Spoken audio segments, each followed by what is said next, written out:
లోకమంతా నాదని ఎంచి బంధుమిత్రులై ప్రియులను కుంటిని అంతయు మోసమేగా అంతయు మోసమేగా వ్యర్థము సర్వమును ఇలలో వ్యర్థము సర్వమును పరవాసిని జగమున ప్రభువా పరవాసిని జగమున ప్రభువా నడచుచున్నాను నా దారి నా గురి నీవే నా ప్రభువా నా గురి నీవే నా ప్రభువా నీ దరినే చేరెదను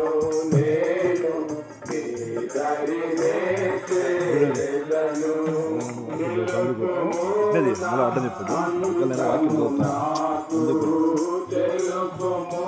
అడ్డం చూపు బాస్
పత్రిక 15వ అధ్యాయం 20వ వచనం నుండి కొన్ని వచనాలు చదువుకుందాం 28 వరకు.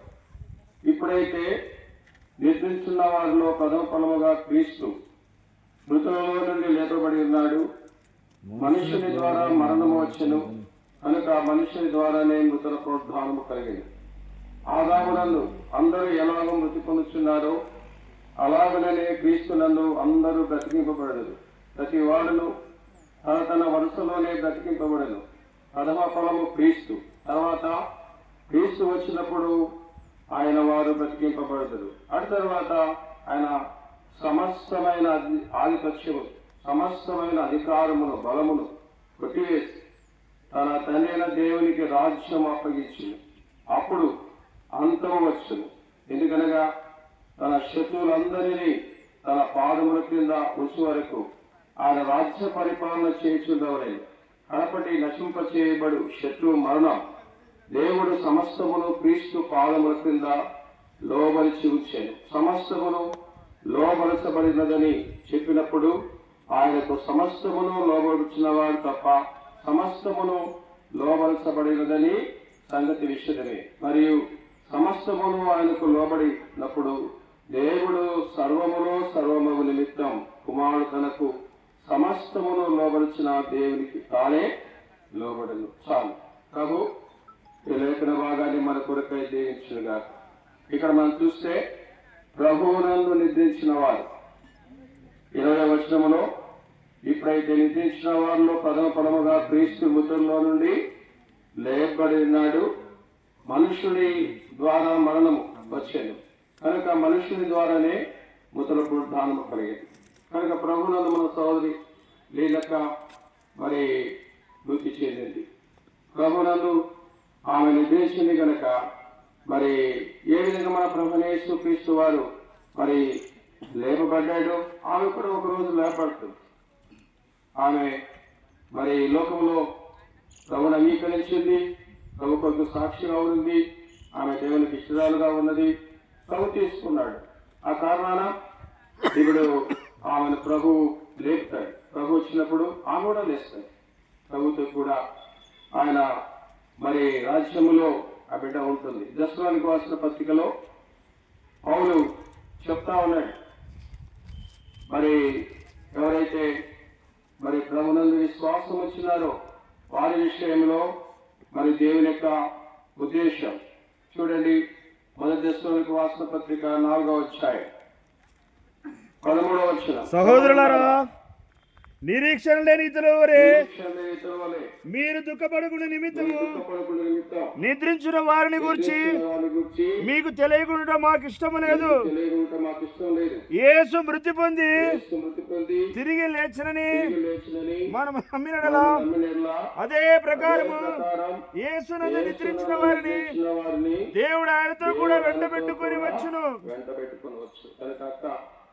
మరి లీలక ప్రభు తీసుకొస్తాడు. ప్రభు నన్ను నిద్రించింది కనుక ఆమె ప్రభు మళ్ళా లేపుతాడు. ప్రభుతో కూడా ఆమె లేపబడుతుంది కనుక ప్రభు లేచినాడు. 3వ దినమున మరి మరణము జయించాడు. తర్వాత మన పునరుద్ధానాడు. మనకు కూడా పునరుద్ధానం ఇస్తాడు. ప్రభు వచ్చినప్పుడు ఆయన వారు లేపబడుతూ ఉన్నారు. అందుకొరకే 13వ వచనంలో ఉంది, సహోదరులారా నిరీక్షణ లేనితో వల్ల మీరు దుఃఖపడకూడదు అంటున్నాడు. కనుక లేదక్క వాళ్ళ కుమార్తెలు కానీ అల్లులు కానీ కుమారులు కోడళ్ళు మనమలు మనవరాలు ఎవరే కానీ మరి దుఃఖించకూడదు. ఎందుకంటే మనకు నిరీక్షణ ఉంది. అక్క మన తిరిగి వస్తుంది, తిరిగి లేస్తుంది. ప్రభుతో కూడా మరి ఆ బిడ్డ లేస్తుంది. ఆ కారణాన్ని బట్టి మరి మనము ప్రభు మీద నిరీక్షణ కలిగి ఉన్నాం. ఇంకా ఎవరికి నిరీక్షణ లేదు, పాప క్షమాపణ లేదు. ఈ యొక్క సాయంకాల సమయంలో ప్రభు యొక్క వాక్యం మనం వింటా ఉన్నాం. నీవు కూడా నిరీక్షణ కలిగి ఉండాలంటే, అక్కతో కూడా ఉండాలంటే, అక్కను చూడాలంటే నీ పాపాలు ఒప్పుకోవాలా, నీ పాపములు క్షమించబడి ఉండాలి. అప్పుడు నీవు దేవుని యొక్క రాజ్యములకు హక్కు కలిగి ఉంటావు. కనుక ఇది అనుకూల సమయం. తీర్మానం చేసుకొని ఇంకెవరు రక్షణ పొందలేరు. ఇది అనుకూల సమయము, ఇదే రక్షణ ఇలా తీర్మానం చేసుకొని ప్రభు మీకు సహాయం చేయనుగా ప్రార్థన చేస్తాం. ప్రార్థించిన తర్వాత పెట్టె లోపలికి పెడతాము పాట పాడుతున్నప్పుడు. తర్వాత మనము మట్టేయచ్చు దేవుడికి ప్రార్థన.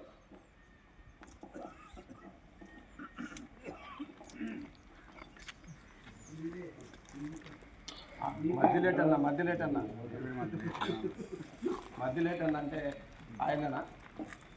తండ్రి వారి శ్రేష్టమైన ఉన్నాడు. స్వామి దాస్తాలు నిర్మాణంలో పిలుచుకున్నారు. కూడా ఈ నామాన్ని ప్రశ్నిస్తూ కావడానికి మీరు చూపించిన కృపను బట్టి ఉన్నారు. తను ఈ లోకంలో జీవించిన జీవిత యాత్ర మీకు ఇష్టమైన యాత్రగా ముగించడానికి మేము సాక్ష్యాల ద్వారా వింటూ వస్తున్నాం. వ్యక్తిగతంగా మేము కూడా చూస్తూ వచ్చినాం. దీన్ని బట్టి హృదయపూర్వకమైన వందనాలు స్తోత్రాలు చెల్లిస్తున్నాం.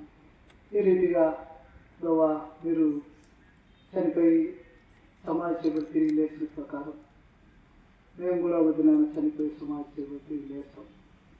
మీరు మమ్మల్ని వెంట పెట్టుకొని వస్తారని ఒక నిరీక్షణతో ఈ కార్యక్రమంలో పాల్పొప్పులో అనుగ్రహించినందుకు నాలుగు స్తోత్రాలు. ఈ లోకంలో శారీరకంగా శరీరం వదిలిపెట్టిన ఆత్మీయత ఉంది. అయితే మా హృదయంలో ఎంతో దుఃఖం ఉంది.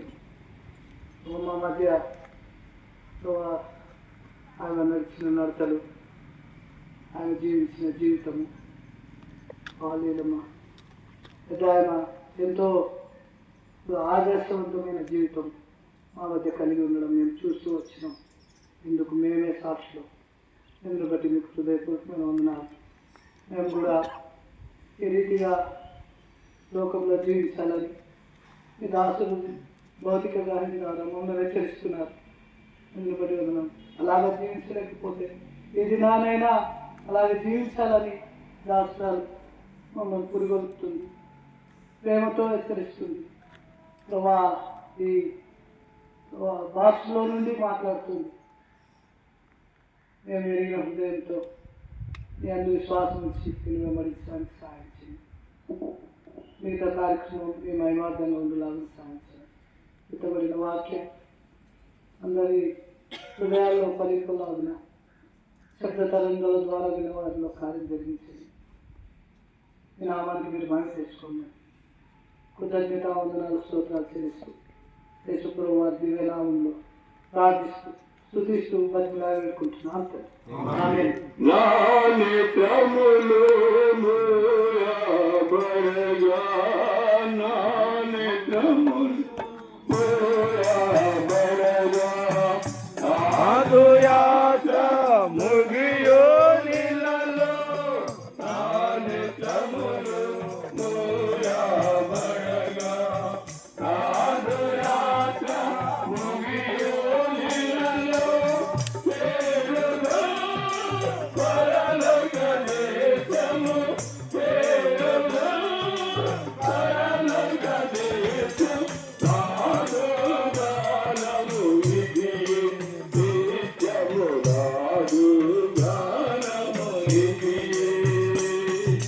పరవాసిని జగమున ప్రభువా, పరవాసిని జగమున ప్రభువా, అరచుచున్నాను నగారు.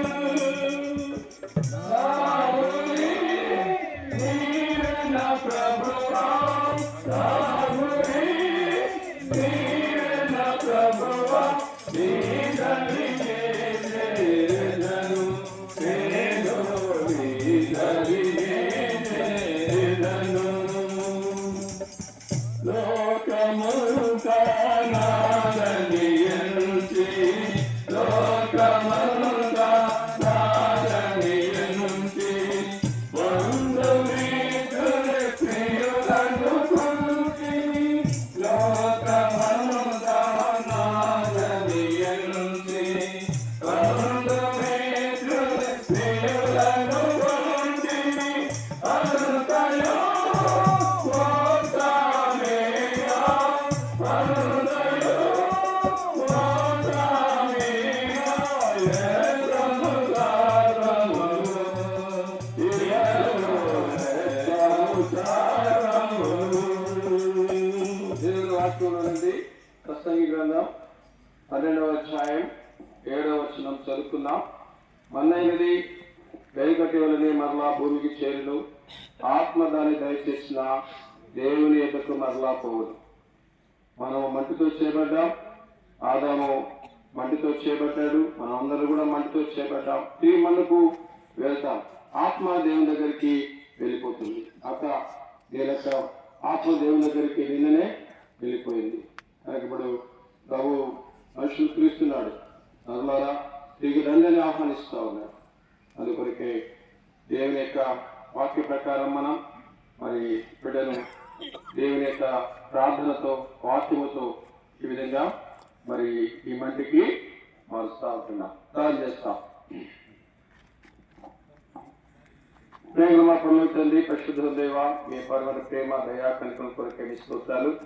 మీ దాసాలు మీరు రక్షించుకున్నారు, ఆ దేహం మంటి దేహం కనుక మంటికి మారుస్తున్నారు. అందుకొరకే మీ స్తోత్రాలు. మీ వాక్యంలో సెలవిచ్చినట్టుగా మా ప్రభావ మనని మన వెనుకటి వల్లే మరలా భూమిచ్చేది. తను దయచేసిన ఆత్మ, తను దయచేసిన దేవుని వెళ్తున్న సెలవిచ్చారు. ఆ విధంగా మీరు తీసుకున్నారు. మీ మంటికి మార్చినందుకే మా ప్రభావ కుటుంబాన్ని ఆదరించి బలపరచండి. యేసు నామమున ప్రార్థిస్తున్నాం తండ్రి, ఆమేన్.